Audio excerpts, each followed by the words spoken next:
कबीर दास भक्तों के खोज कर रहे थे भारत में घूम घूम करके। तब किसी ने कहा कि महाराष्ट्र में एक भक्त हैं जनाबाई, बड़ी भगवान की भक्त हैं। तो श्री कबीर दास महाराष्ट्र आए, जनाबाई जी को ढूंढने लगे, कहां है, तो पूछते पूछते पहुंच गए।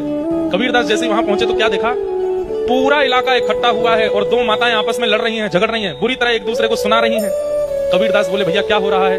बोले, एक बहन जी ने दूसरी बहन जी के घर से गोबर के उपले चुरा लिए हैं, इसलिए आपस में लड़ाई हो रही है कि तूने मेरे घर के उपले क्यों चुरा दिए? उपले समझते हैं? तो कबीर दास जोर से हंसने लगे, बोले, भाई उपले की क्या रकम होती है? गोबर के कंडे की कोई रकम नहीं होती, कोई उठा भी ले जाए तो उस पर इतना विवाद तो नहीं करना चाहिए। कौन है ये लोग? बोले, एक तो वो है फलाना नाम बता, वो दूसरे बोले ये परम भक्ता जनाबाई है। कबीर दास बोले, ये जनाबाई है? बोले, मैं तो इनके दर्शन करने उत्तर भारत से आया हूँ, ये सोचकर कि परम भक्त है, पर ऐसी परम भक्त जो गोबर के कंडे के लिए लड़ाई कर रही है, ये जनाबाई है। कबीर दास बोले, पूरी मेहनत मेरी खराब हो गई, मुझे नहीं आना चाहिए था। अरे लेकिन फिर भी कबीर दास जी ने कहा, इतनी दूर आए हैं तो इनकी भक्ति ढूंढ के तो जाए, इनमें भक्ति है कैसी? तो श्री कबीर दास जी जनाबाई के पास जाके बोले, भाई अरे कितने कंडे चुरा लिए उसने आपके? बोले, मेरे कम से कम 5 कंडे इसने चुरा लिए हैं। बोले, कंडों में कैसे पता चलेगा कि आपका कौन सा है, इसका कौन सा? और कंडे की तो बात है, मैं थाप देता हूं, कल तक आपका मिल जाएगा।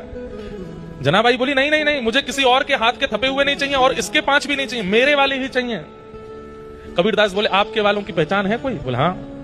आप कंडों कान से लगा करके देखो, जिनसे कोई आवाज ना आवे वो इसके हैं, और जिनसे विट्ठल विट्ठल विट्ठल विट्ठल आवाज आवे वो मेरे हैं। कबीर दास बोले, असंभव, ऐसा हो ही नहीं सकता। कबीर दास गए और जाकर के कंडों को कान से लगाने लगे, 2-4 कंडे उठाए, उनमें से कोई स्वर नहीं आया। तभी जनाबाई के हाथ के स्पर्श का कंडा मिला, जैसे ही कान से लगाया उसमें से स्वर की ध्वनियों में निकल रहा था, विट्ठल विट्ठल विट्ठल विट्ठल। कबीर दास तुरंत दंडवत हो गए जनाबाई के चरणों में। सब्सक्राइब टू कर दिया करो।